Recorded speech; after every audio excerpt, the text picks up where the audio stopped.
নমস্কার। হ্যাঁ, আহ, প্রত্যেক প্রত্যেক মাসের মতো এ মাসেও নতুন বছরের আজ দ্বিতীয় রবিবার। আর দ্বিতীয় রবিবার মানেই আমরা আবারও হাজির হয়েছি আজ রাষ্ট্রবিজ্ঞান পাঠচক্রের আজকের এক নতুন আলোচনায়। আমাদের সাথে আছেন আজকে প্রেসিডেন্সি বিশ্ববিদ্যালয়ের অধ্যাপক ডক্টর প্রদীপ বসু। উনি প্রেসিডেন্সি বিশ্ববিদ্যালয়ের অধ্যাপক এবং ডিন অফ আর্টস। স্যারকে আমাদের অনুষ্ঠানে যখনই ডাকি স্যার আমাদের এক ডাকে সাড়া দিয়ে চলে আসেন। তো স্যারকে আমাদের এই অনুষ্ঠানে স্বাগত। স্যারের লেখা বই আমরা যারা রাষ্ট্রবিজ্ঞানের ছাত্রছাত্রী তারা পড়ে থাকি। স্যারকে এবং প্রত্যেক দর্শককে আমার তরফ থেকে এবং এই গ্রুপের পক্ষ থেকে, যেহেতু আজকে আমি প্রথম, নতুন বছরের অনেক অনেক শুভেচ্ছা জানাই। আগামী সবার খুব ভালো কাটুক। আর আজকের বিষয় হচ্ছে ক্রিটিক্যাল থিওরি। খুব ইন্টারেস্টিং একটা বিষয়। এটা নিয়ে আমাদের সাথে আজকের আলোচনায় রয়েছেন প্রফেসর প্রদীপ বাসু, প্রেসিডেন্সি বিশ্ববিদ্যালয়ের অধ্যাপক এবং ডিন অফ আর্টস। স্যার, আপনাকে স্বাগত। অনেক ধন্যবাদ সায়ন্তন, এবং রাষ্ট্রবিজ্ঞান পাঠচক্রকে অনেক ধন্যবাদ। আমার কথা শোনা যাচ্ছে তো পরিষ্কার? তাহলে আমরা আস্তে আস্তে আলোচনা শুরু করি, কারণ ঘড়ির কাঁটা 8টা পেরিয়ে গিয়েছে। তো নতুন বছরের এই এক অদ্ভুত পরিবেশ পরিস্থিতির মধ্যেও আমরা যাতে আমাদের পড়াশোনাটাকে বন্ধ না রাখি, এই আবহাওয়াতেও আমরা যেভাবে হোক আমাদের পড়াশুনো, আমাদের পাঠ্যক্রম চালিয়ে যাব। তাই আর আমি বেশি কথা না বলি, স্যারকে অনুরোধ করছি আজকের আলোচনা শুরু করবার জন্য। আচ্ছা, আমি সায়ন্তনকে এবং রাষ্ট্রবিজ্ঞান পাঠচক্রের সকলকে ধন্যবাদ জানাচ্ছি বাংলা ভাষায় রাষ্ট্রবিজ্ঞান চর্চার এরকম একটি মহৎ উদ্যোগ গ্রহণ করার জন্য। আমার কথা পরিষ্কার শোনা যাচ্ছে তো?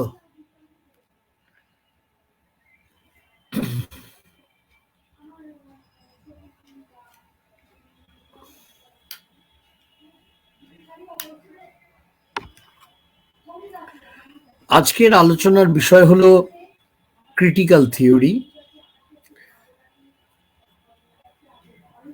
ক্রিটিক্যাল থিওরির বাংলা কি হবে? ক্রিটিসিজমের বাংলা সমালোচনা। আর ক্রিটিক, CRITIQUE, ক্রিটিক, এর একটি গভীর দার্শনিক ব্যঞ্জনা রয়েছে। অধ্যাপক দীপেশ চক্রবর্তী ক্রিটিকের বাংলা করেছেন সমালোচনাত্মক বিচার। সমালোচনাত্মক বিচার। আবার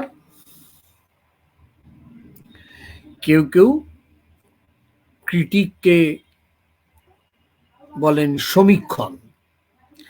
তাহলে ক্রিটিক্যাল থিওরির বাংলা করা যেতে পারে সমালোচনাত্মক বিচারধর্মী তত্ত্ব বা সমীক্ষণী তত্ত্ব। ক্রিটিক্যাল থিওরি শব্দটাকেও দুভাবে ব্যবহার করা হয়। স্ট্যানফোর্ড এনসাইক্লোপিডিয়া অফ ফিলোসফি বলছে যে একটা সাধারণ অর্থে এটাকে ব্যবহার করা যায় যখন ক্রিটিক্যাল থিওরির CRT ছোট অক্ষরে লেখা হয়। সেই ক্রিটিক্যাল থিওরির মানে হচ্ছে যে একটা দার্শনিক দৃষ্টিকোণ যেটা মানুষের মুক্তির সন্ধানে ব্রতী, এবং সেটা মানুষের প্রয়োজনের সাথে সঙ্গতি রেখে সমাজকে পাল্টানোর জন্যে সক্রিয়ভাবে উদ্যোগ নিয়ে থাকে।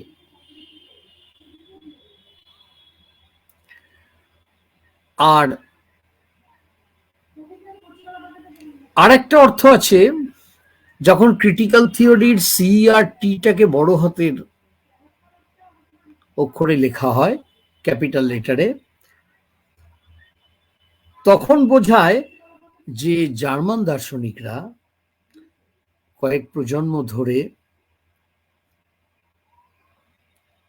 এই ধারার বিকাশ ঘটিয়েছেন এবং বিশেষত ফ্র্যাঙ্কফুর্ট স্কুলের তাত্ত্বিকরা এই ধারাকে সমৃদ্ধ করেছেন। এই ধারাকে বোঝাতে ক্রিটিক্যাল থিওরিকে ব্যবহার করা হয়, তখন সি এবং টি বড় হাতের অক্ষরে লেখা হয়। ফ্র্যাঙ্কফুর্ট স্কুলের প্রথম যিনি পুরোধা তাত্ত্বিক মার্কস হর্কহাইমার, তিনি 1937 সালে একটা প্রবন্ধ লেখেন, ট্র্যাডিশনাল অ্যান্ড ক্রিটিক্যাল থিওরি। এখানে তিনি ক্রিটিক্যাল থিওরির সংজ্ঞা নির্ধারণ করছেন। তার মতে এটা হচ্ছে ট্র্যাডিশনাল থিওরির থেকে, মানে ঐতিহ্যগত তত্ত্বের থেকে আলাদা। ট্র্যাডিশনাল থিওরি কি করে? সে সমাজকে বোঝার এবং ব্যাখ্যা করার চেষ্টায় নিয়োজিত, কিন্তু ক্রিটিক্যাল থিওরি তাতেই সন্তুষ্ট নয়। ক্রিটিক্যাল থিওরি চেষ্টা করে যে সমাজকে সামগ্রিকভাবে ক্রিটিক করতে, অর্থাৎ তার সমালোচনাত্মক বিচার করতে এবং তাকে পাল্টাতে, সমাজকে পাল্টাতে সে প্রয়াসী। এটা হলো ম্যাক্স হর্কহাইমারের সংজ্ঞা।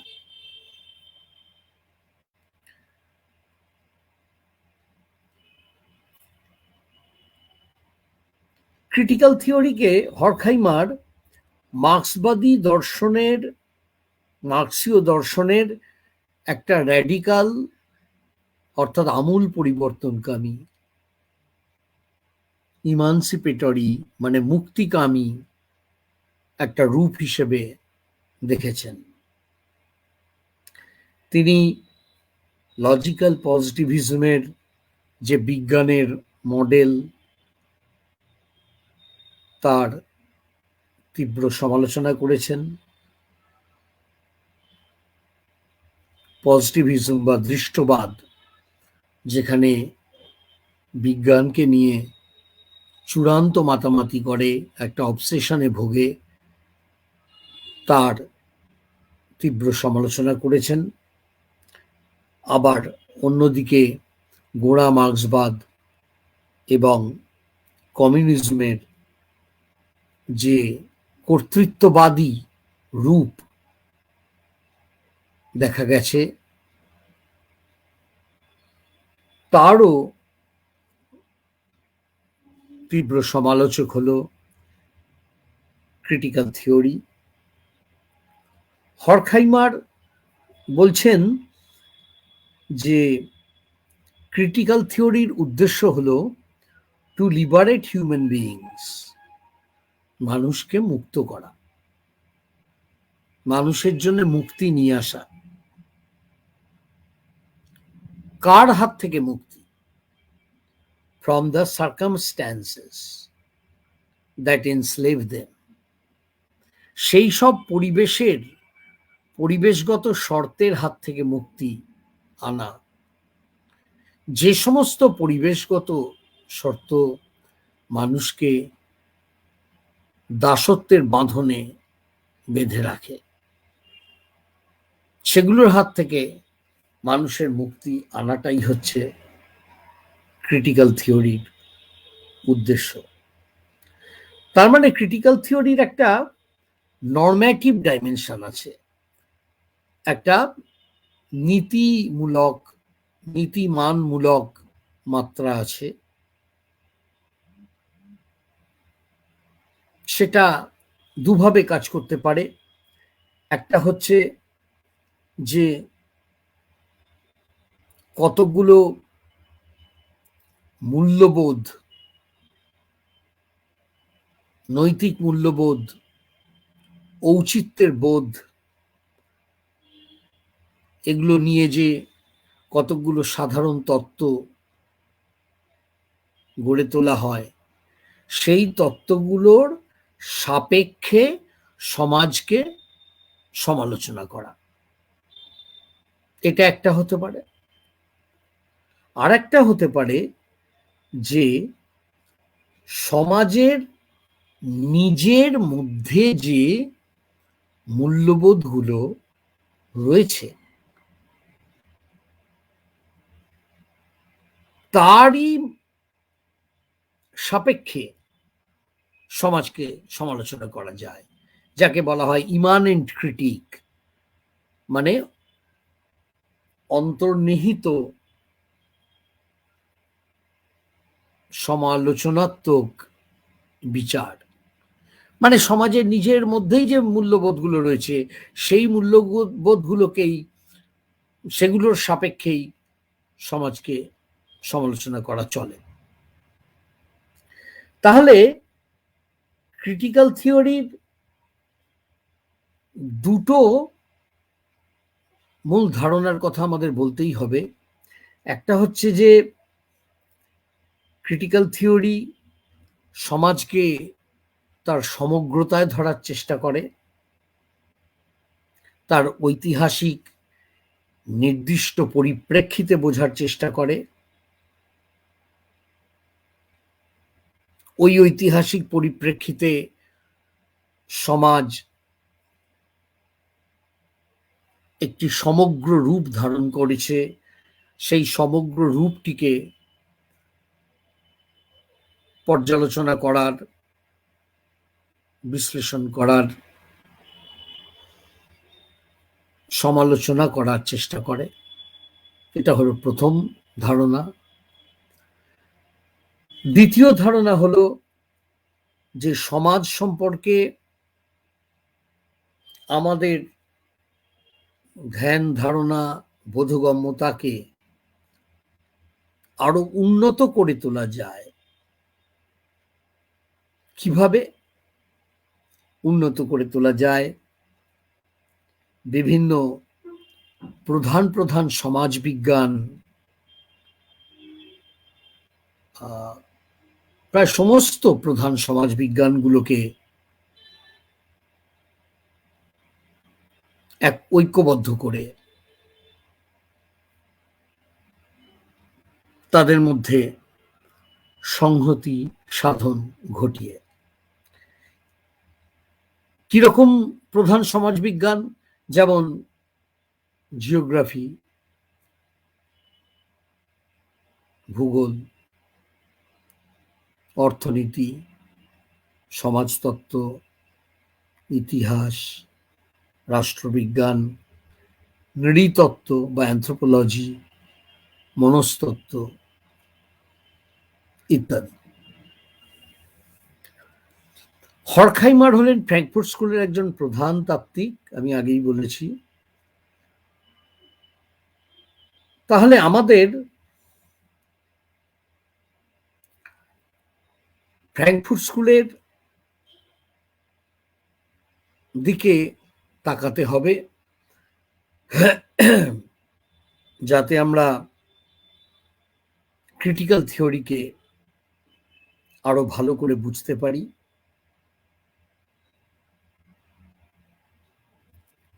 হর্খাইমার, অ্যাডোর্নো, থিওডোর অ্যাডোর্নো, হারবার্ট মার্কিউস, তাছাড়া ওয়াল্টার বেনিয়ামিন বা ওয়াল্টার বেঞ্জামিন, তাছাড়া এরিক ফ্রম, এরকম ফ্র্যাঙ্কফুর্ট স্কুলের তাত্ত্বিকরা বা তার আশেপাশে যে তাত্ত্বিকরা ছিলেন তাদের সকলের চিন্তা ভাবনাগুলো আমাদের জানতে হবে, বুঝতে হবে। ক্রিটিক্যাল থিওরি মডার্ন এক অর্থে এটা অনেকগুলো মডার্ন এবং পোস্ট মডার্ন তত্ত্ব কেউ নির্দেশ করে। কেউ কেউ এভাবেও ব্যবহার করেছেন ক্রিটিক্যাল থিওরিকে, যেটাই সমাজের বিদ্যমান যে কাঠামো, ক্ষমতার যে স্ট্রাকচার বা কাঠামো, সমাজের বিদ্যমান প্রতিষ্ঠানগুলো, প্রভুত্বকারী প্রতিষ্ঠানগুলো, এগুলোর একটা সমালোচনাত্মক বিচার গড়ে তোলে ক্রিটিক্যাল থিওরি। এই অর্থে ক্রিটিক্যাল থিওরি বলতে অনেকগুলো তত্ত্বকেই বোঝানো যায়, যেগুলো বিভিন্ন রকমের দমন পীড়নের বিরোধিতা করে, মানুষের মুক্তির স্বপ্ন দেখে, প্রতিরোধ গড়ে তোলায় প্রয়াসী, যেমন মার্ক্সবাদ, যেমন উত্তরাধুনিক তত্ত্ব, উত্তর কাঠামোবাদী তত্ত্ব, মানে post modern theory, post structuralist theory, তাছাড়া ফেমিনিস্ট থিওরি, নারীবাদী তত্ত্ব, পোস্ট কলোনিয়াল থিওরি, উত্তর উপনিবেশবাদী তত্ত্ব। তবে আমরা এখানে মূলত ফ্র্যাঙ্কফুর্ট স্কুলের ক্রিটিক্যাল থিওরির ওপরেই মনোনিবেশ করব।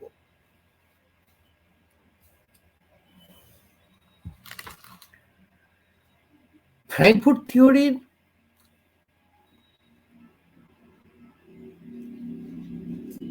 তাত্ত্বিক কার্যকলাপকে বুঝতে গেলে একটু ঐতিহাসিক পটভূমিকার দিকে তাকানো দরকার।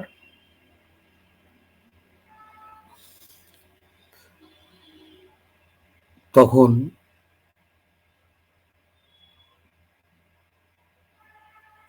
1923 সালে জার্মানির ফ্র্যাঙ্কফুর্ট শহরে ইনস্টিটিউট অফ সোশ্যাল রিসার্চ প্রতিষ্ঠিত হয়।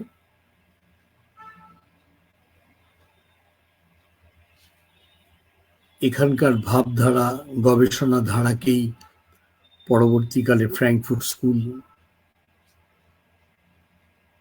নাম দেওয়া হয়। 1923 সাল মানে প্রথম বিশ্বযুদ্ধ শেষ হয়েছে।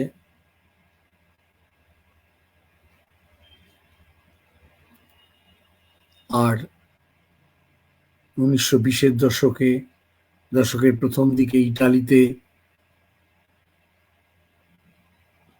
মুসোলিনির ফ্যাসিবাদের উত্থান ঘটেছে। লক্ষ লক্ষ মানুষ, শ্রমজীবী মানুষ যারা নিপীড়িত, তারাও দলে দলে মুসোলিনির জয় ধ্বনি দিয়ে মুসোলিনিকে সমর্থন জানাচ্ছেন।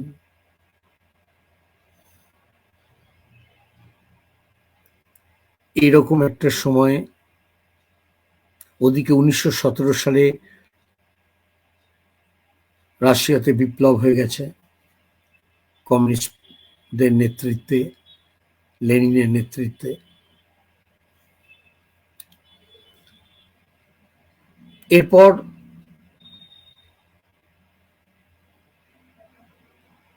আর কিছুদিনের মধ্যেই দেখা যাবে 1930-এর দশকের প্রথম দিকে জার্মানিতে হিটলারের নেতৃত্বে নাৎসিবাদের উত্থান, তার পেছনেও বিপুল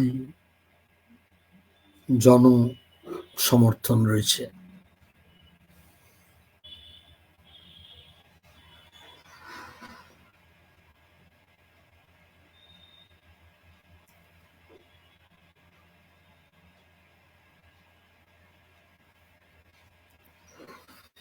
এরকম একটা পরিপ্রেক্ষিতে ওয়েস্টার্ন মার্কসিজম বা পশ্চিমী মার্ক্সবাদের উদ্ভব ঘটেছিল, এবং তারই একটি ধারা হলো ফ্র্যাঙ্কফুর্ট স্কুল।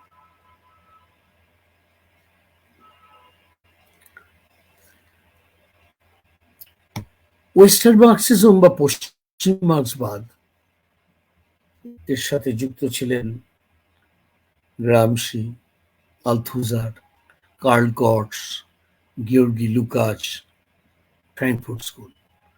ফ্র্যাঙ্কফুর্ট স্কুলের প্রথম পর্যায়ে, যেটা নিয়ে আমরা মূলত আলোচনা করব আজ,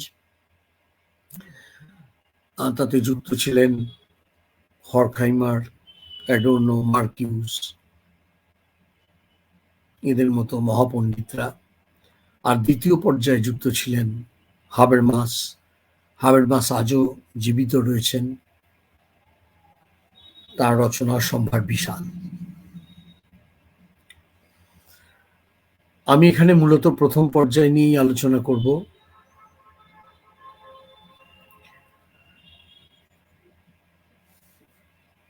পশ্চিমী মার্ক্সবাদের উত্থানের পেছনে একটা বড় কারণ হচ্ছে ইতালিতে ফ্যাসিবাদের উত্থান,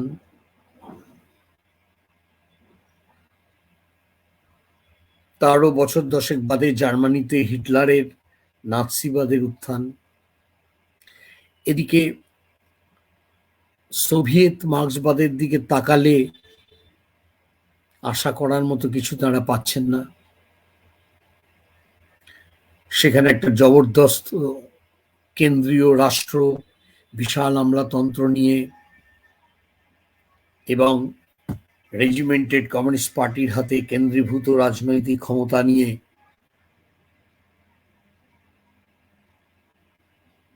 প্রতিষ্ঠিত। তাহলে ক্ষমতার বিকেন্দ্রীকরণ, সাধারণ শ্রমিক শ্রেণীর হাতে ক্ষমতা, প্রকৃত গণতন্ত্র, এসব স্বপ্ন বাস্তবায়িত হলো না। আরো একটা কথা বলতে হবে যে দ্বিতীয় আন্তর্জাতিকের যে নেতা, জার্মান কমিউনিস্ট পার্টির নেতা কাউটস্কি, যিনি প্লেখানভ, রুশ মার্ক্সবাদী নেতা প্লেখানভের দ্বারা অনুপ্রাণিত ছিলেন, সেই কাউটস্কি মার্ক্সবাদকে একটা প্রাকৃতিক বিজ্ঞান রূপে দেখাতে চেয়েছিলেন এবং সেখানে পজিটিভিজম আর এম্পিরিসিজমের আধিপত্য। এম্পিরিসিজম বা অভিজ্ঞতাবাদ ঘটনার উপর গুরুত্ব দেয়, আর দৃষ্টবাদ বা পজিটিভিজম তারই একটা চূড়ান্ত রূপ।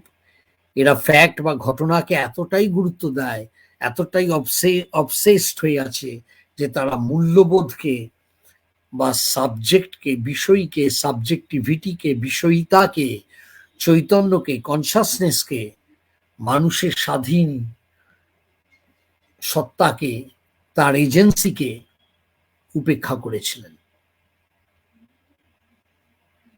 বিজ্ঞানবাদী মার্ক্সবাদ গড়ে তোলার স্বপ্নে এরা, এই দৃষ্টবাদী মার্ক্সবাদীরা, মানে পজিটিভিস্ট মার্ক্সবাদীরা, তারা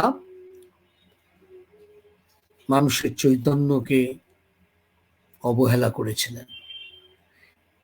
এবং আমরা দেখতে পাচ্ছি যে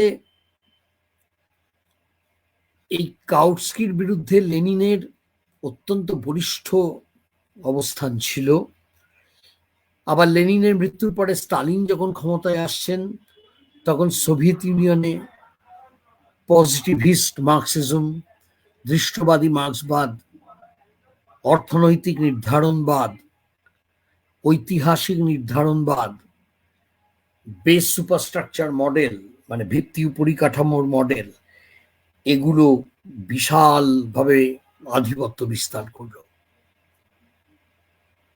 আবার তার ফলে মানব চৈতন্য, বিষয়িতা, মানুষের এজেন্সি, এগুলোর ভূমিকা, সংস্কৃতির ভূমিকা, ভাবাদর্শ বা আইডিওলজির ভূমিকা, ভাবাদর্শ বা মতাদর্শ, আইডিওলজির ভূমিকা, এগুলো সংস্কৃতির ভূমিকা উপেক্ষিত হলো। একটা যান্ত্রিক মার্ক্সবাদ সারা বিশ্ব জুড়ে সমস্ত কমিউনিস্ট পার্টিগুলোর ওপরে, কমিউনিস্ট সংগঠনগুলোর ওপরে একটা মারাত্মকভাবে প্রভাব বিস্তার করলো। এটাই হলো অর্থোডক্স মার্ক্সিজম বা গোঁড়া মার্ক্সবাদ বা অফিসিয়াল মার্ক্সিজম বা সরকারি মার্ক্সবাদ, এটারই ছিল প্রাধান্য। আর প্রান্ত থেকে ক্ষীণ কণ্ঠস্বর শোনা যাচ্ছে তখন পশ্চিমী মার্ক্সবাদের, কখনো গ্রামসির, ইটালিয়ান মার্ক্সবাদী দার্শনিক গ্রামসির, কখনো ফ্রান্সের মার্ক্সবাদী দার্শনিক লুই আলথুজারের, কখনো হাঙ্গেরির মার্ক্সবাদী দার্শনিক গিয়র্গি লুকাচের, কখনো জার্মানির মার্ক্সবাদী দার্শনিক কার্ল কর্সের, কখনো জার্মানির মার্ক্সবাদী চিন্তাভাবনার প্রতিষ্ঠান ফ্র্যাঙ্কফুর্ট স্কুলের। এই কণ্ঠস্বরগুলো ছিল কিন্তু প্রান্তিক। একথা ভুলে গেলে চলবে না যে এদের রীতিমতো উপেক্ষা এবং অবহেলার মধ্যে ঠেলে দেওয়া হয়েছিল সরকারি প্রাধান্যকারী প্রভুত্বকারী মার্ক্সবাদের পক্ষ থেকে। যাই হোক, পশ্চিমী মার্ক্সবাদ তারা সোভিয়েত মার্ক্সবাদ সম্পর্কে মোহমুক্ত। এদিকে ফ্যাসিবাদের উত্থান, ওদিকে জার্মানিতে নাৎসিবাদের উত্থান, এগুলো তাদের ভাবিয়ে তুলেছে প্রচন্ডভাবে।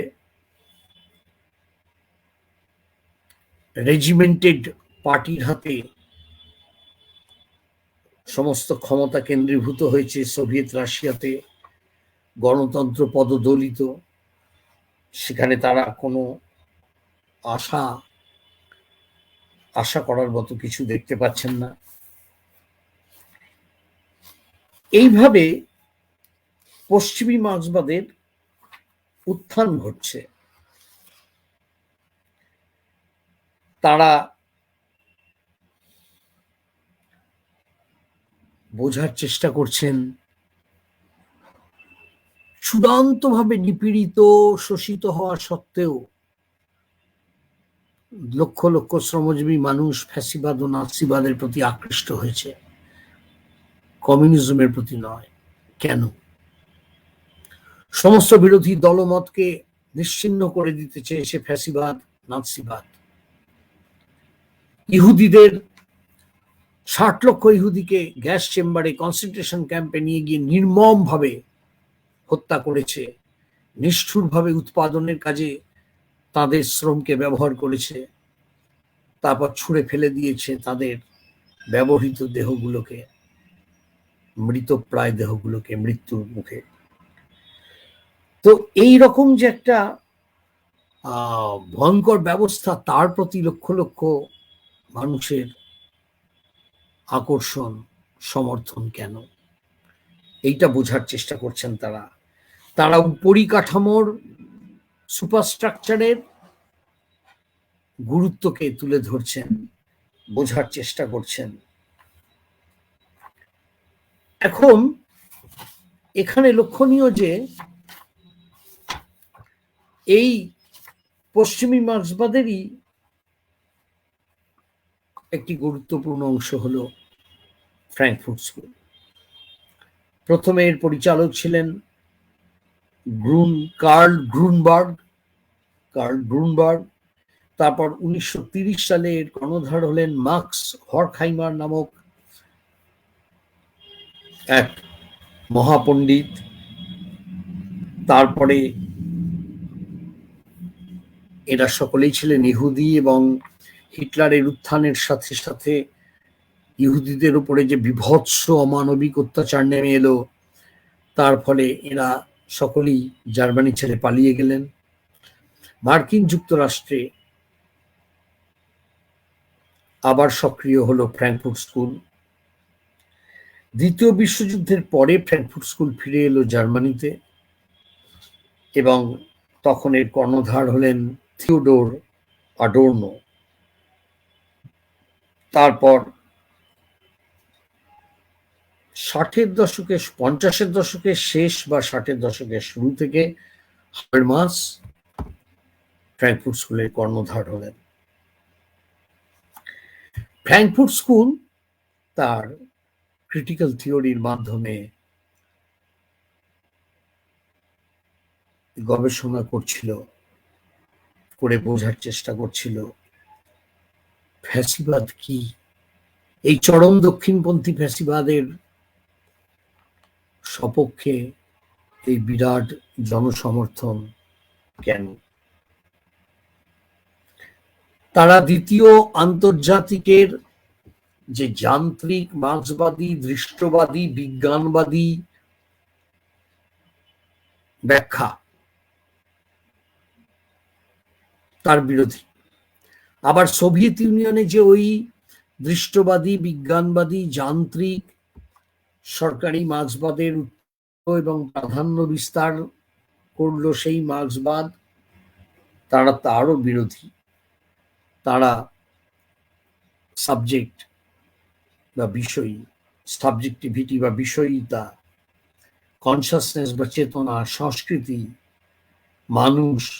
মানুষের এজেন্সি, স্বাধীনভাবে চিন্তা করার, জ্ঞান অর্জন করার, ক্রিয়া করার যে সত্তা।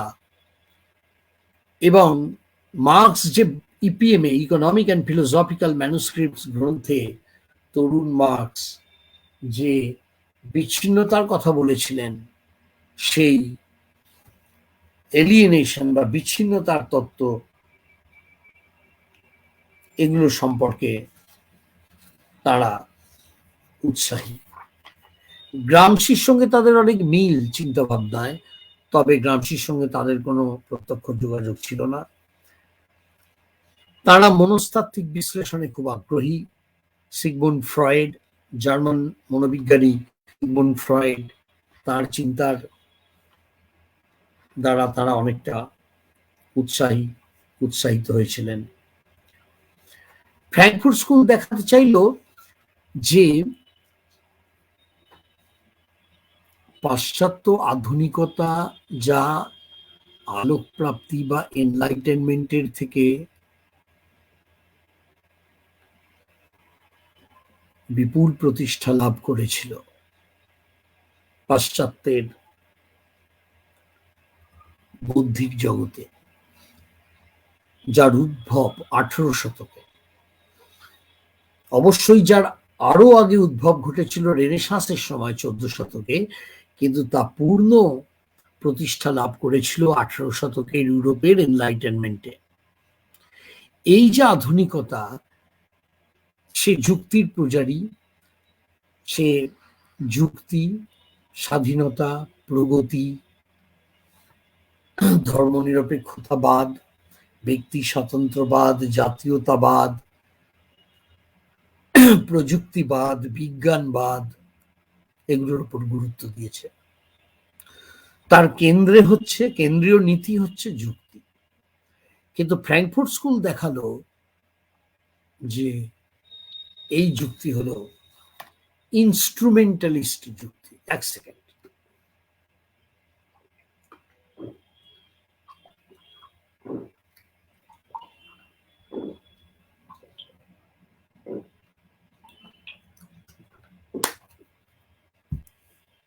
এই যুক্তি হলো ইনস্ট্রুমেন্টালিস্ট যুক্তি বা ঔপকরণিক যুক্তি। উপকরণ হিসেবে যে যুক্তির ব্যবহার বা উপায় স্বরূপ যুক্তি, এটা একটা উপায়, একটা মিনস। এই যুক্তিকে ব্যবহার করা হলো মানুষকে এটা বোঝাতে যে ইহুদিরা হচ্ছে জার্মানির শত্রু এবং জার্মানদের সমস্ত দুঃখ দুর্দশার মূলে রয়েছে ইহুদিরা। বিশুদ্ধ আর্য রক্তের অধিকারী হচ্ছে জার্মানরা, ফলে ইহুদি রক্তের সঙ্গে তাদের রক্তের কোনো মিশ্রণকে স্বীকার করা যায় না, এবং ইহুদিদের ধ্বংস করে দেওয়া দরকার যাতে জার্মানির অভ্যুত্থান ঘটে। যুক্তি দেওয়া হলো যে আরো প্রচুর পরিমাণে যুদ্ধাস্ত্র উৎপাদন করতে হবে। যুক্তি দেওয়া হলো যে এই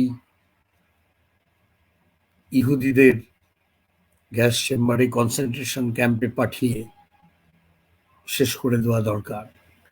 প্রতিবেশী দেশগুলোকে যুদ্ধ করে জয় করা দরকার। ইহুদিদের দোকানপাট, ব্যবসা বাণিজ্য, বাড়ি চিহ্নিত করে রাখা হতো এবং নাৎসিরা সেগুলোকে ধ্বংস করে দিত, আগুন লাগিয়ে দিত।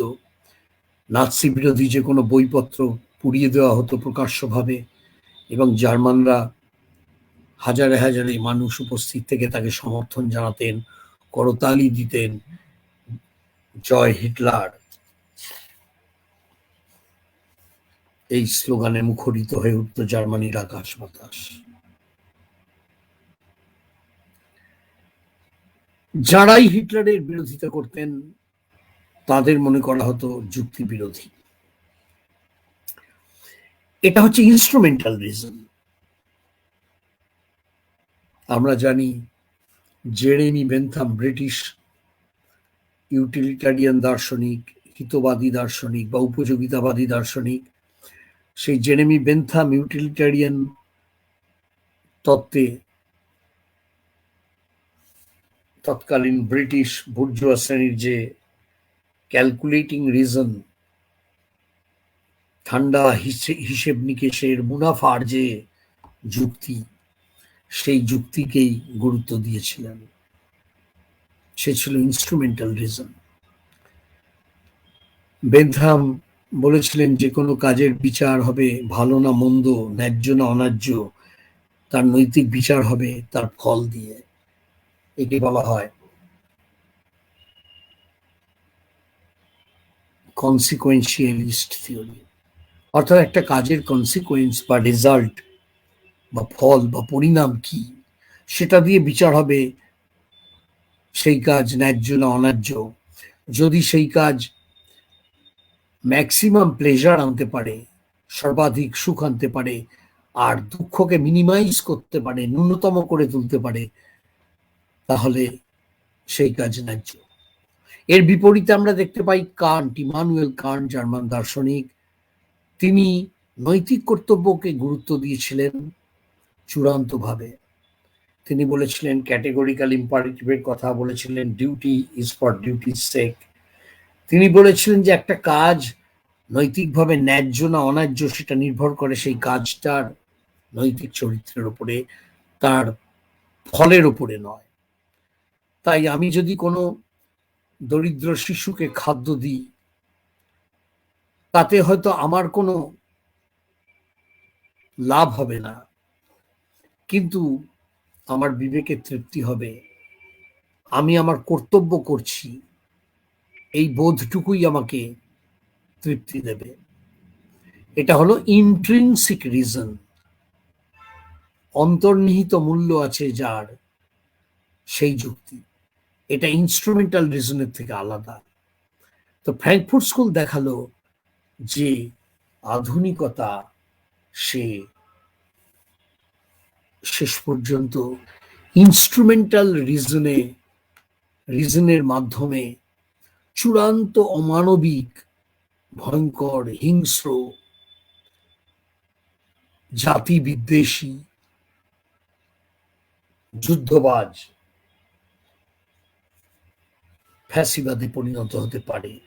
নাৎসিবাদ হলো ফ্যাসিবাদেরই একটি রূপ। এবং এইখান থেকে ঘটছে এলিয়েনেশন। শ্রমিক শ্রেণী ক্রমাগত বিচ্ছিন্ন হয়ে পড়ছে পরস্পরের থেকে, তারা পরিণত হচ্ছে যন্ত্রে। মার্কস বহু আগেই দেখিয়েছিলেন যে পুঁজিবাদে, ক্যাপিটালিজমে, উৎপাদন ব্যবস্থায়, ক্যাপিটালিজমের উৎপাদন ব্যবস্থায় কিভাবে এলিয়েনেশন কাজ করে, এবং গিওর্গি লুকাস সেই ধারণাকে আরো বিশদভাবে ব্যাখ্যা করেছিলেন তার রিইফিকেশন বা বস্তুকরণ, থিঙ্গিফিকেশন বা বস্তুকরণের ধারণার মধ্যে দিয়ে। মানে মানুষে মানুষের সম্পর্কগুলো বস্তুতে সম্পর্কের মতো হয়ে যাচ্ছে, আর বস্তুগুলো হচ্ছে যেন শ্রমিকের প্রভু। পুঁজি হয়ে উঠছে শ্রমিকের প্রভু, যে পুঁজি কিনা শ্রমিকেরই শ্রমে সৃষ্ট।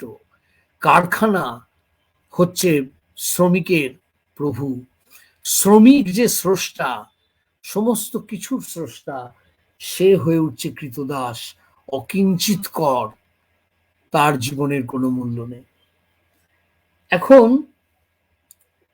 এই ফ্র্যাঙ্কফুর্ট স্কুল দেখাচ্ছে যে পুঁজিবাদী উৎপাদন ব্যবস্থায় ফ্র্যাগমেন্টেশন অফ লেবার ঘটছে, শ্রম হচ্ছে, শ্রম বন্টন, শ্রম বিভাজন, শ্রমের খণ্ডীকরণ ঘটে চলেছে উৎপাদন ব্যবস্থার মধ্যে দিয়ে, এবং বিপুলভাবে ইহুদিদের বিভিন্ন দৈহিক শ্রমের কাজে নিয়োজিত করা হচ্ছে এবং ক্লান্ত হয়ে তারা মৃত্যুর কোলে ঢলে পড়ছেন। তাছাড়াও ফ্র্যাঙ্কফুর্ট স্কুল দেখাচ্ছে যে একটা শিল্প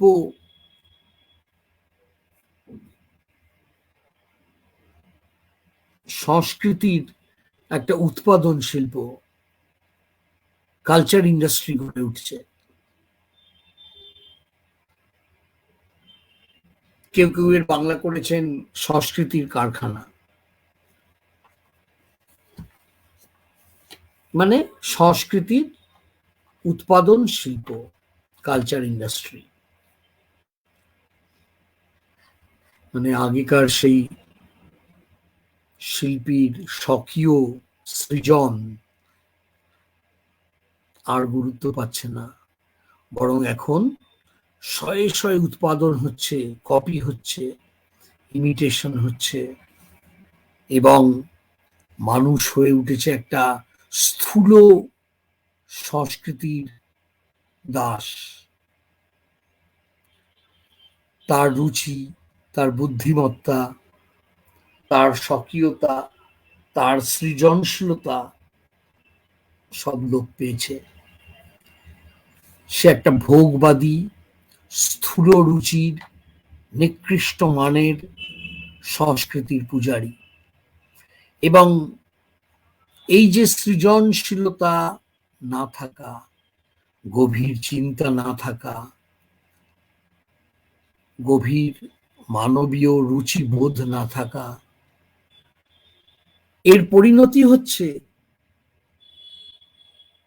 যে মানুষ দলে দলে ফ্যাসিবাদ ও নাৎসিবাদের প্রতি সমর্থন যোগাচ্ছে, দুহাত তুলে জয়ধ্বনি করছে। ইহুদিদের উপর যখন নৃশংস অত্যাচার হচ্ছে তখন উল্লাসে ফেটে পড়ছে।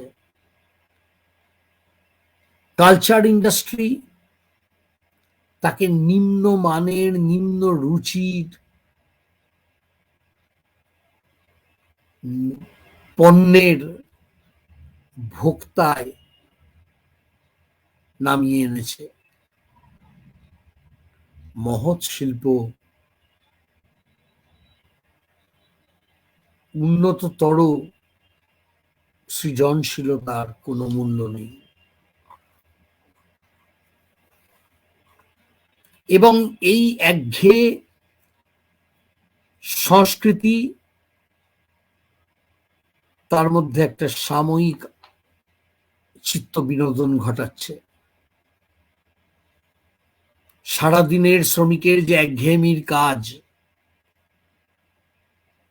যন্ত্রের মতো সেই কাজ করে যাওয়া বৈচিত্র্যহীন ভাবে, তার যে অবসাদ, তার থেকে মুক্তি পাওয়ার জন্যে সে এই একঘেয়ে শিল্প, সাহিত্য, সিনেমা, থিয়েটার, সঙ্গীত, সস্তার এই সমস্ত সংস্কৃতির মধ্যে একটা উল্লাসের উপকরণ খুঁজে পাচ্ছে। তার চিন্তা ভাবনা করার শক্তি হারিয়ে যাচ্ছে। এবং বারে বারে যখন এই একই সংস্কৃতি তার সামনে এসে হাজির হচ্ছে, এই সাংস্কৃতিক পণ্যগুলো তার সামনে এসে হাজির হচ্ছে, তখন সে ধরে নিচ্ছে এক সময় যে এই পুঁজিবাদী বাস্তবতাকে আর বদলানো সম্ভব নয়। পুঁজিবাদী বাস্তবতা অনিবার্য, অপরিবর্তনীয়, এ ধ্রুব সত্য, এ চিরন্তন, একে বদলানো যাবে না। ফলে এক ধরনের ফেটালিজম, মানে অদৃশ্যের উপর নির্ভরতা তার মধ্যে চলে আসছে। নাৎসিবাদ, ফ্যাসিবাদ এবং ব্যাপক অর্থে ধনতন্ত্র সৃষ্টি করছে এই অদৃষ্টবাদকে।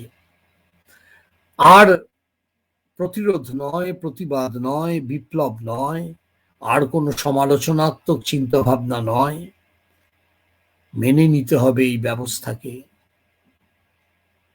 মেনে নিয়ে যতটুকু সম্ভব সস্তার আনন্দ করে, উল্লাস করে, মুসলিনির আর হিটলারের জয়ধ্বনি করে এবং ইহুদিদের হত্যার মধ্যে একটা পাশবিক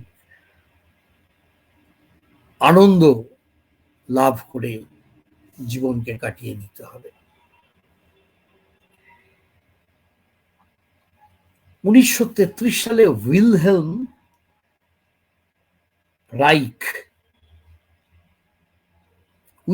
রাইখ, সম্ভবত জার্মান ভাষায় উচ্চারণ ভিলহেলম রাইস, তিনি ফ্র্যাঙ্কফুর্ট স্কুলের খুব ঘনিষ্ঠ ছিলেন। তিনি 1933 সালে একটা বই লিখলেন, the mass psychology of fascism.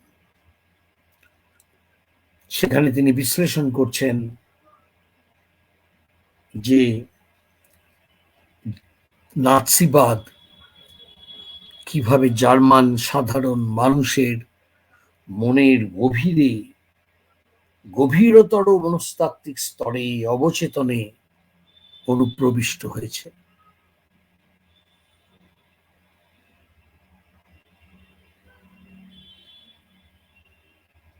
এর সাথে জড়িত আরেকটা কথাও ফ্র্যাঙ্কফুর্ট স্কুল বারবার দেখিয়েছেন, যে একটা সর্বব্যাপী সমজাতীয় সংস্কৃতি গড়ে উঠেছিল নাৎসি জার্মানিতে, এবং তার সাথে একটা কর্তৃত্বকামী সংস্কৃতির অনুপ্রবেশ ঘটেছিল মানুষের চেতনা, অথরিটারিয়ান কালচার। হিটলার আমাদের নেতা, হিটলার আমাদের প্রভু, হিটলার আমাদের শাসক। তার কর্তৃত্বকে আমরা একান্ত অনুগতের মতো মেনে নেব। আর এই মাস সাইকোলজি অফ ফ্যাসিজম দেখাচ্ছে যে কিভাবে জার্মানদের ঐতিহ্যের মধ্যেই রয়েছে একটা কর্তৃত্ববাদকে মেনে নেওয়ার মানসিকতা।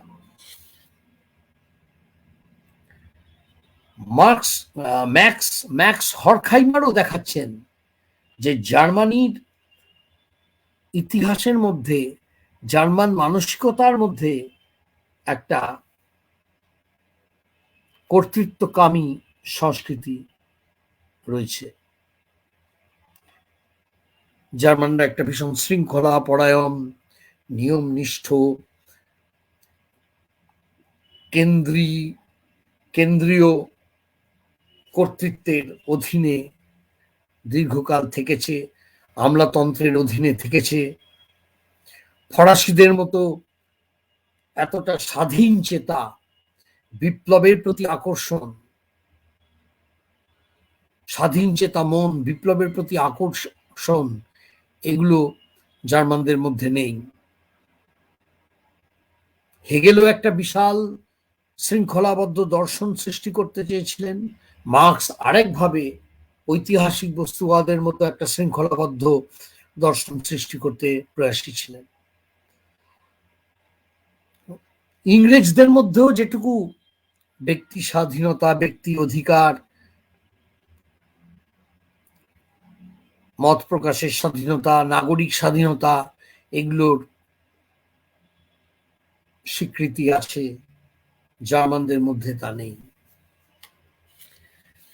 এবং হরখাইমার দেখাচ্ছেন যে জার্মানির পারিবারিক কাঠামোতেই এই কর্তৃত্ববাদ রয়েছে। মাথার উপরে রয়েছেন পিতা বা পিতামহ,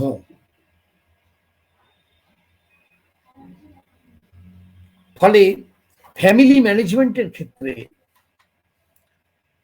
একটা ভীষণ রক্ষণশীল মনোভাব কাজ করেছে, প্রতিক্রিয়াশীল মনোভাব সক্রিয় আছে, এবং সেটাকেই কাজে লাগাচ্ছে নাৎসিবাদ। অর্থাৎ অথরিটি, কমান্ড, কন্ট্রোল, সেন্ট্রালিজম। এবং সোভিয়েত ইউনিয়নেও আমরা দেখতে পেয়েছি রাশিয়ানদের মধ্যে একসময় ছিল জারতন্ত্র, তারপরে এলো কমিউনিস্ট পার্টির একনায়কতন্ত্র, স্টালিনের একনায়কতন্ত্র, কর্তৃত্ব পরায়ণতা।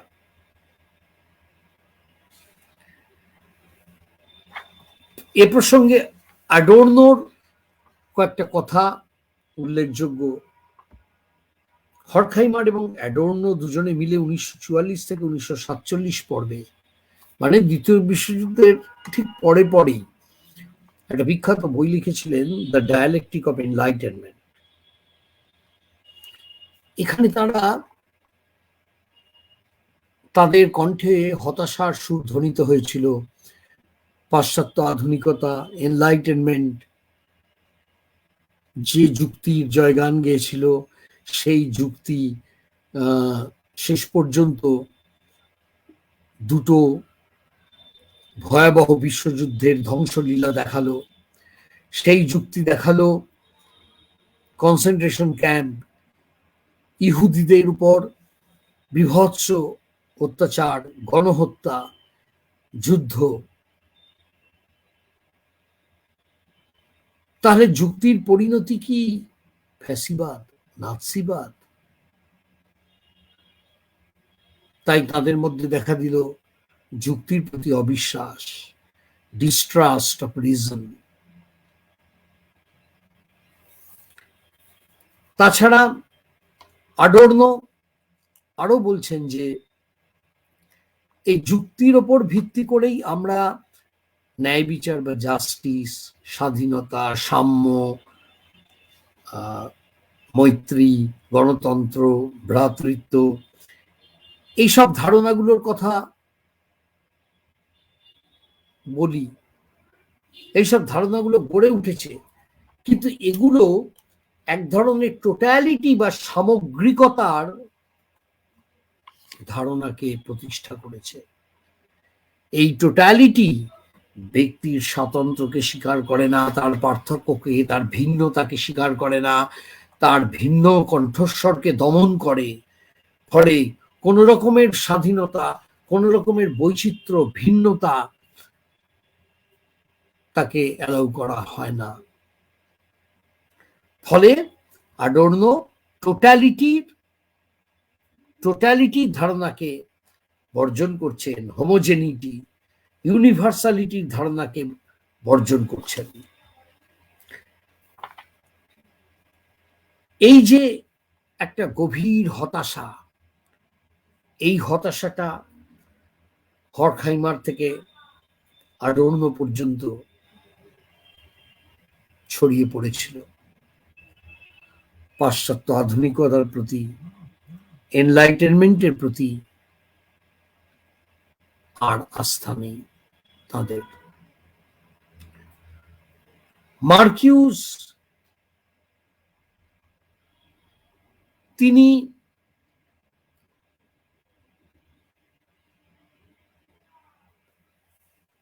মার্কিন যুক্তরাষ্ট্রের যে তথাকথিত সম্পূর্ণ মুক্ত সমাজ বা ফ্রি সোসাইটি, তার মধ্যেও যে অসহনশীলতা ছিল, ইনটলারেন্স ছিল,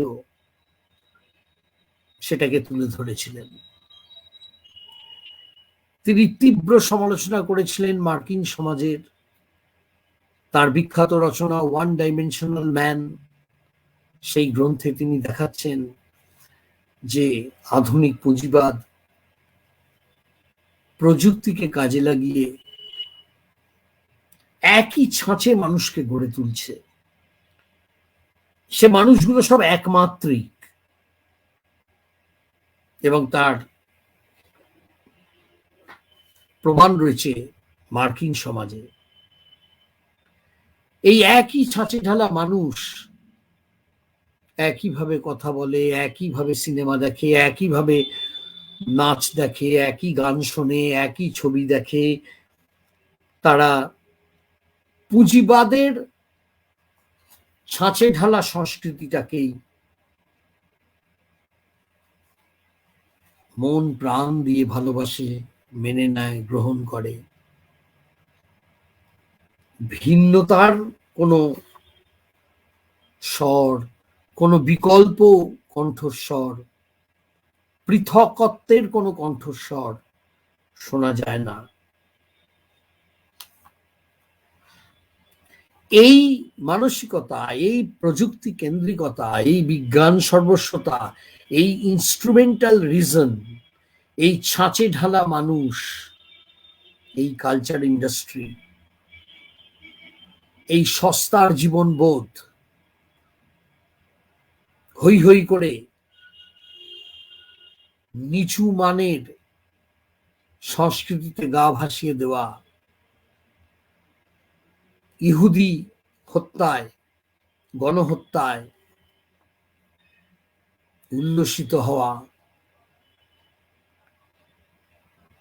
এগুলোর মধ্যে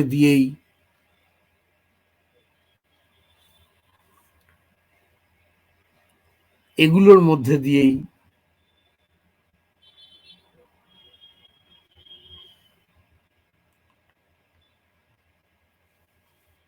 গড়ে উঠছে ফ্যাসিবাদ আর নাৎসিবাদের ভিত্তিভূমি।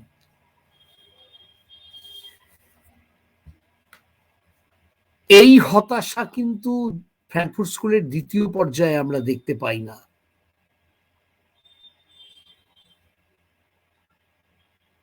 সেখানে আমরা হাবেরমাসের কণ্ঠে শুনি আশাবাদ।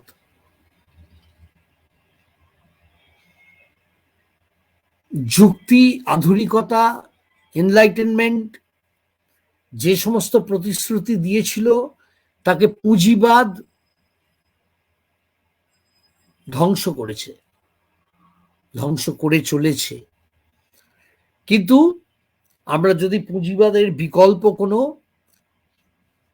অবাধ ভাব প্রকাশের মতো ক্ষেত্র গড়ে তুলতে পারি, আমাদের মধ্যে যদি কমিউনিকেশন বা যোগাযোগ অবাধ হয়ে ওঠে, ফ্রি হয়ে ওঠে, আমরা যদি একটা ইউনিভার্সাল ল্যাঙ্গুয়েজ গড়ে তুলতে পারি, বিশ্বজনীন ভাষায় মনোভাব প্রকাশ করতে পারি, আমাদের মতামত আদান প্রদান করতে পারি, তাহলে আমরা যুক্তিকে প্রতিষ্ঠা করতে পারব। সমস্ত দমন পীড়ন নিপীড়নের বিরুদ্ধে যুক্তির রাজত্বকেই প্রতিষ্ঠা করতে পারব। এই আশাবাদ তার কণ্ঠে, হাবেরমাসের কণ্ঠে শোনা গেছে। হাবেরমাস বিপুল পরিমাণ রচনার স্রষ্টা, তার সুগভীর চিন্তা ভাবনা, সেটা একটা আলাদা আলোচনার অপেক্ষা রাখে। শুধু বলা যায় যে তিনি পুঁজিবাদের যে সমালোচনা মার্কস করেছিলেন তার কিছুটা গ্রহণ করেছেন, কিছুটা সংশোধন করেছেন। আবার ফ্র্যাঙ্কফুর্ট স্কুলের যে তীব্র সমালোচনা পাশ্চাত্য আধুনিকতার, তার অনেকটা গ্রহণ করেছেন, আবার অনেকটা বর্জন করেছেন। ফ্র্যাঙ্কফুর্ট স্কুলের মানে হরখাইমার অ্যাডর্নোর ওই হতাশাবাদকে তিনি মেনে নিতে পারেননি। যুক্তির প্রতি তার আশা অটুট রয়েছে, যুক্তির উপর তার আস্থা অটুট রয়েছে, যুক্তি নিয়ে তিনি আশাবাদী।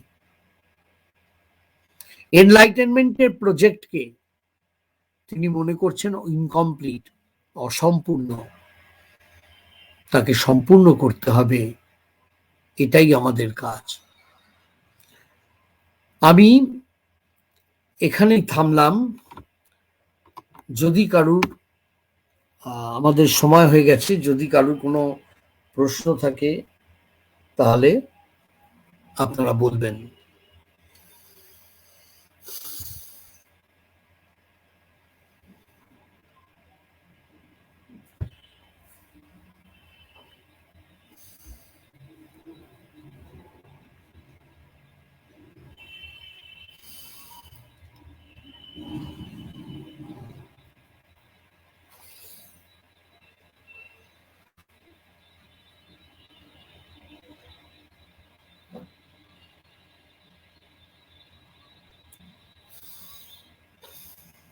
শিবশঙ্কর,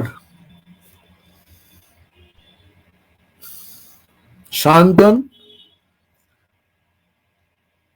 আমি এখানেই আমার বক্তব্য শেষ করছি।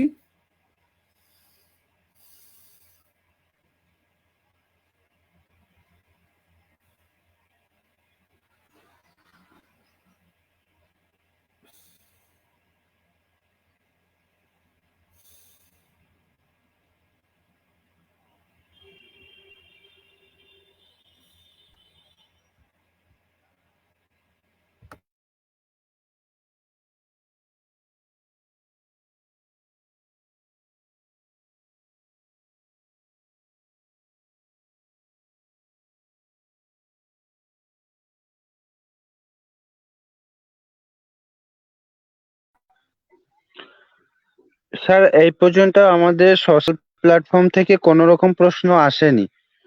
আমরা দর্শককে অনুরোধ জানাই, আপনারা কমেন্টের মাধ্যমে ইন ফেসবুক প্রশ্ন করতে পারেন।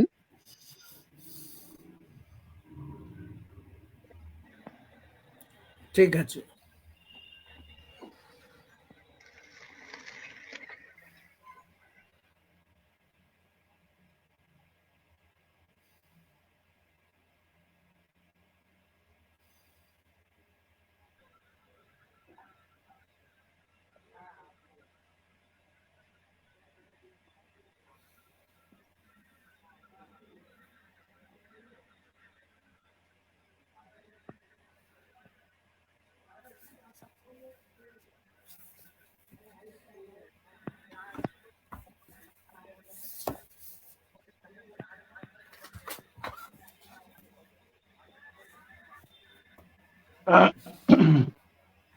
অত্যন্ত দুঃখিত। হ্যালো হ্যালো হ্যালো, আমার শোনা যাচ্ছে তো? অত্যন্ত দুঃখিত, আমার ইন্টারনেটের অসুবিধে হওয়ার জন্য আমাকে একবার বেরিয়ে যেতে হচ্ছিল। তো আজকের আলোচনা অত্যন্ত গুরুত্বপূর্ণ। আমি আলোচনা শুনছিলাম। ডক্টর বাসুকে অনেক অনেক ধন্যবাদ আমাদের সাথে এতটা সময় দেওয়ার জন্য। আগামীতেও আপনাকে পাবো, এবং এত সুন্দরভাবে ক্রিটিক্যাল থিওরি আপনি আলোচনা করলেন, যেটা আমাদেরকে আরো রাষ্ট্রবিজ্ঞান পাঠে এগিয়ে নিয়ে যেতে সহযোগিতা করবে। এবং এই টেকনিক্যাল ত্রুটি হওয়ার জন্য আমি প্রত্যেকের কাছে ক্ষমা প্রার্থী, এবং রাষ্ট্রবিজ্ঞান পাঠচক্রের কাছেও ক্ষমা প্রার্থী। কারণ ইন্টারনেটের একটু অসুবিধা হওয়ার এই ঘটে আমার তরফ থেকে।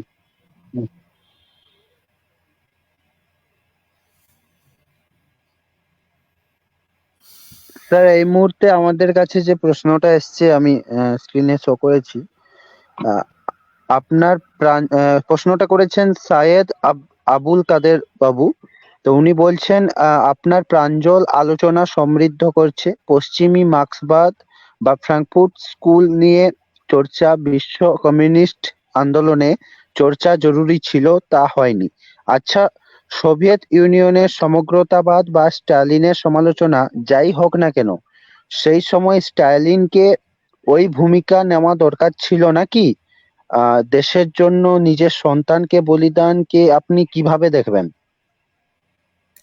আচ্ছা, এটা একটা খুব যথার্থ প্রশ্ন।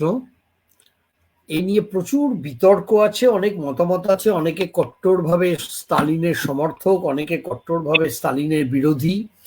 আমার যে অবস্থান, আমি এটা নিয়ে পড়াশোনা করে ভেবে দেখে আমার যেটা মনে হয়েছে, সেটা ভুলও হতে পারে, আর সেটা হচ্ছে যে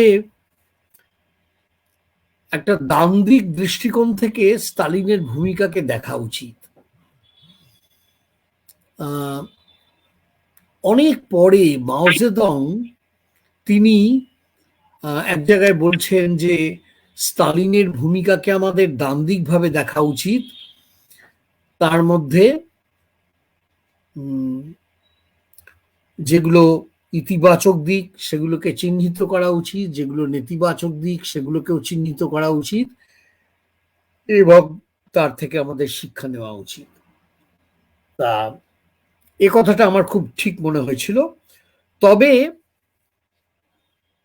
তিনি স্তালিনের যে মূল্যায়ন করেছিলেন, সেটা মাও জেদং স্তালিনের যে মূল্যায়ন করেছিলেন সেই জায়গাটাকে আমার ঠিক মনে হয়নি। আমার যেটা মনে হয়েছে, স্টালিন সোভিয়েত ইউনিয়নে একদিকে গণতন্ত্রকে রক্ষা করতে পারেননি এবং বিরোধী প্রতিটি কণ্ঠস্বরকে নির্মমভাবে দমন করেছিলেন। আমরা জানি সেই বিখ্যাত বিচার প্রক্রিয়াগুলোর কথা, যেখানে বিরোধী মানে কমিউনিস্ট পার্টির রীতিমতো আত্মত্যাগী সৎ বিপ্লবী নেতৃত্ব, সেই নেতৃত্বের কয়েকজন যখন স্তালিনের সমালোচনা করেছেন, তারা হয়ে গেলেন রাতারাতি প্রতি বিপ্লবী, প্রতিক্রিয়াশীল, অসৎ। এভাবে অতি সরলীকরণ করে যান্ত্রিকভাবে তাদের শাস্তি দেওয়া হয়েছিল নির্মমভাবে। আমি জানি যে কিছুদিন আগে অধ্যাপক শোভনলাল দত্তগুপ্ত তিনি জার্মানিতে গেছিলেন, রাশিয়াতে গেছিলেন।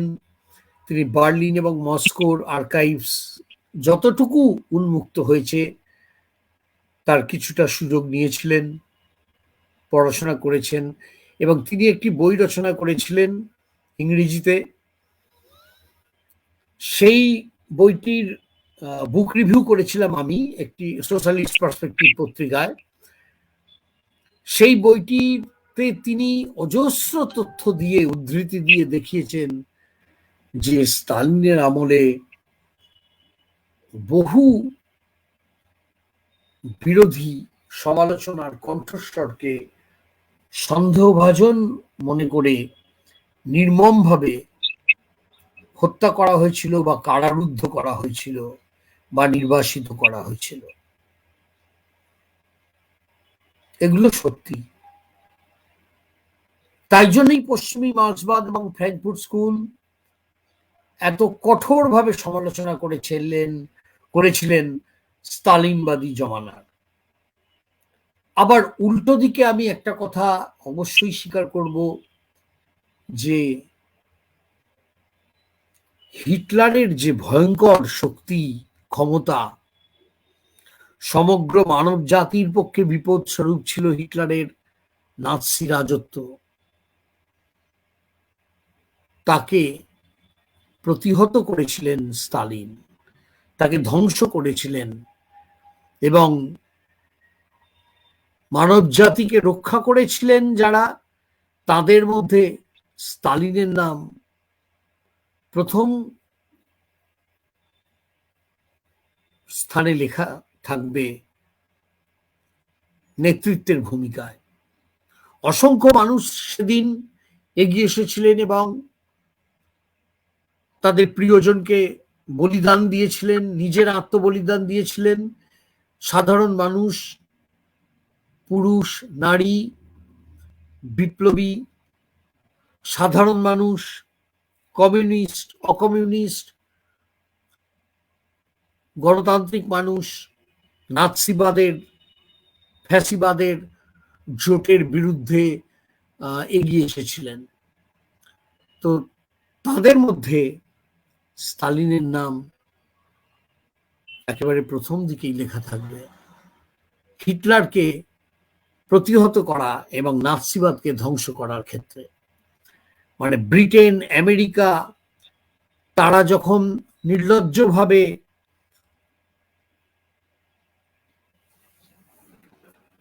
সুবিধাবাদী পন্থা গ্রহণ করেছিল, হিটলারের সঙ্গে সমঝোতা করে গড়ে তোলার চেষ্টা করছিল, তখন স্টালিনের ভূমিকা গুরুত্বপূর্ণ ছিল। এভাবেই আমার মনে হয় যে নিজের দেশে সোভিয়েত ইউনিয়নে তিনি গণতন্ত্রকে রক্ষা করতে পারেননি, একটা চরম রেজিমেন্টেড আমলাতান্ত্রিক কেন্দ্রীভূত রাষ্ট্র গড়ে তুলেছিলেন, রেজিমেন্টেড পার্টির শাসন গড়ে তুলেছিলেন, বিরোধী কণ্ঠস্বরকে দমন করেছিলেন নিষ্ঠুরভাবে। আবার অন্যদিকে স্টালিন হিটলারকে রুখেছিলেন। এই দুদিকটাই একটা আমাদের বিবেচনার মধ্যে আনতে হবে। একটা দ্বান্দ্বিক বস্তুবাদী বিশ্লেষণ করতে গেলে, ডায়ালেকটিক্যাল অ্যানালিসিস করতে গেলে আমাদের এভাবেই দেখা উচিত। এটাই আমার মত। কৌশিক ব্যানার্জি, স্টালিনের মূল্যায়ন করতে হলে ট্রটস্কি ও সহযোদ্ধাদের ভূমিকার মূল্যায়নের প্রশ্ন কি ওঠে না? খুব ভালো লাগলো আজ আলোচনা। হ্যাঁ, ঠিকই, ট্রটস্কির ভূমিকা এবং সহযোদ্ধাদের ভূমিকা সেগুলো সবই বিস্তারিতভাবে বিবেচনা করা এবং বিশ্লেষণ করা, দ্বান্দ্বিকভাবে বিশ্লেষণ করার প্রয়োজন রয়েছে আমার মনে হয়। তবে আমাদের এখানে তো আজকের দিনে, আজকে এই মুহূর্তের আলোচনায় এটা খুব প্রাসঙ্গিক নয়, ফলে আমি ওই আলোচনায় যাচ্ছি না।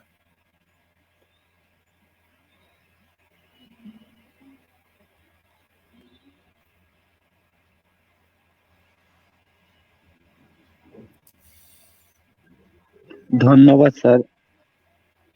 ধন্যবাদ, নমস্কার। সায়ন্তন দা, তোমাকে অনুরোধ করবো একটু আজকের অনুষ্ঠানটা শেষ করে দাও। আমি একটু সায়ন্তনের পরিচয়টা পেতে পারি? একদম একদম, অবশ্যই। আমি রাষ্ট্রবিজ্ঞানের ছাত্র। আমি বর্তমানে একটা স্কুলে শিক্ষকতা করি এবং আমি যাদবপুর বিশ্ববিদ্যালয় থেকে রাষ্ট্রবিজ্ঞান বা আন্তর্জাতিক সম্পর্ক নিয়ে পাশ করেছি, গ্রাজুয়েশন দিয়ে একটা স্কুলে পড়াচ্ছি এখন। আচ্ছা আচ্ছা, খুব ভালো লাগলো তোমার সঙ্গে পরিচয় হয়ে। আমারও ভালো লাগলো। আপনার এত সুন্দর একটা আলোচনা, কিন্তু যান্ত্রিক ত্রুটির জন্য মাঝখানে আমার একটু সমস্যা হচ্ছিল। সেই জন্য আমি যারা এই আলোচনাটা দেখছিলেন এবং স্যারের কাছেও আমি এক্সট্রিমলি সরি যে মাঝখানে আমাকে একবার বেরিয়ে ঢুকতে হলো। তো আজকের আলোচনা আমার এখানে কিন্তু কোনো যান্ত্রিক গোলযোগ দেখতে পাইনি আমি। না, মানে আমার ব্যক্তিগত, আমার এই বাড়ির আমার বাড়ির এখানে ইন্টারনেটের সমস্যার জন্য এই সমস্যা হচ্ছিল। তো ক্রিটিক্যাল থিওরির মতো একটা টপিক এত সুন্দরভাবে স্যার আলোচনা করলেন এবং স্টালিনকে নিয়ে যখন প্রশ্ন করেছেন যিনি, তাকেও ধন্যবাদ, এবং রাষ্ট্রবিজ্ঞান পাঠচক্রকে ধন্যবাদ যে আমাকে এই সুযোগটা করে দেওয়ার জন্য, সঞ্চালনা করার জন্য। স্যারকে নিশ্চয়ই আমরা আবারও আগামী মাসের দ্বিতীয় রবিবার পাবো এবং তখন আমরা আবারও অন্য টপিকে আলোচনা করব। ততক্ষণ সবাই ভালো থাকবেন, ভালো রাখবেন এবং সুস্থ থাকবেন, এটুকুই বলতে পারি। আজকের অনুষ্ঠান আমরা এখানেই শেষ করছি। শুভরাত্রি। ধন্যবাদ।